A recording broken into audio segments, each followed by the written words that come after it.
Monsieur Ba, éleveur de moutons Ladoum et Azawad, à Malicounda, à Tchouben. Et je suis installé là-bas depuis 2 ans. Donc, dans la nuit d'hier, 14 septembre, j'ai été victime d'un vol de grande ampleur. Donc, 30 moutons ont été dérobés de ma bergerie. C'est un coup dur pour quelqu'un, par exemple, qui a un projet d'élevage. Et ce vol s'inscrit dans une série d'incidents similaires qui touchent régulièrement la zone, affectant les éleveurs et leurs familles. En effet, le 6 avril passé, 2024, j'étais encore victime d'un vol de bétail. J'ai pu retrouver l'entièreté du bétail volé à Sinthiouba Dan Peul grâce à la gendarmerie nationale de Malicounda, que je salue au passage et que je félicite et remercie. Cette fois-ci, les voleurs au nombre de 4 ont également gravement blessé le gardien de la bergerie, qui a été admis en urgence à l'hôpital. Cet acte de violence montre l'escalade dans la brutalité de ces crimes, rendant la situation encore plus alarmante pour les habitants. Donc, depuis 2 ans que je suis à Malicounda, on ne peut pas rester un mois sans entendre des vols de bétail. Des fois avec des vols avec des blessures.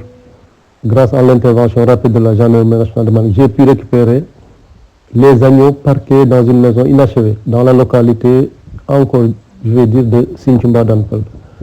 Un endroit tristement réputé pour abriter les réseaux de voleurs de bétail. Cependant, les moutons adultes au nombre de 30 restent toujours introuvables. Ce matin, j'ai contacté M. Ismaël Sow, président de Maison des éleveurs, ainsi que le chef de village de Sinthiouba Dan Peul, M. Galodia, pour les mettre au courant de la situation. Ce qu'on peut constater, en dépit de la loi numéro 9/2017 portant criminalisation du vol de bétail, le combat n'est pas gagné d'avance, bien au contraire. Et je profite de cette situation pour relancer le débat sur la sécurité dans le département de Mbour, où les réseaux de voleurs de bétail semblent opérer de manière régulière et organisée.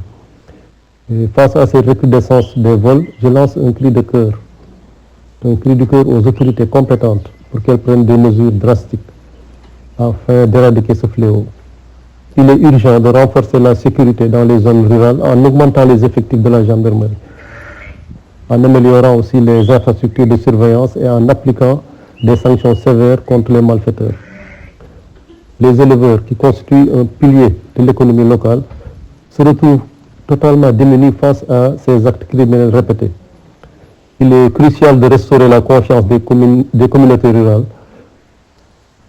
et de protéger les moyens de subsistance pour éviter que l'insécurité ne prenne racine et n'entraîne un abandon progressif de l'élevage dans la région. Parce que, sérieusement, sachant la dureté de faire de l'élevage, tous les moyens qu'on investit, et on le fait surtout par passion, on ne le fait pas parce qu'il y a réellement un bénéfice. Il n'y a pas réellement de bénéfice. Finalement, bon, par découragement, je crois que la plupart des éleveurs risquent d'arrêter carrément l'activité. Parce que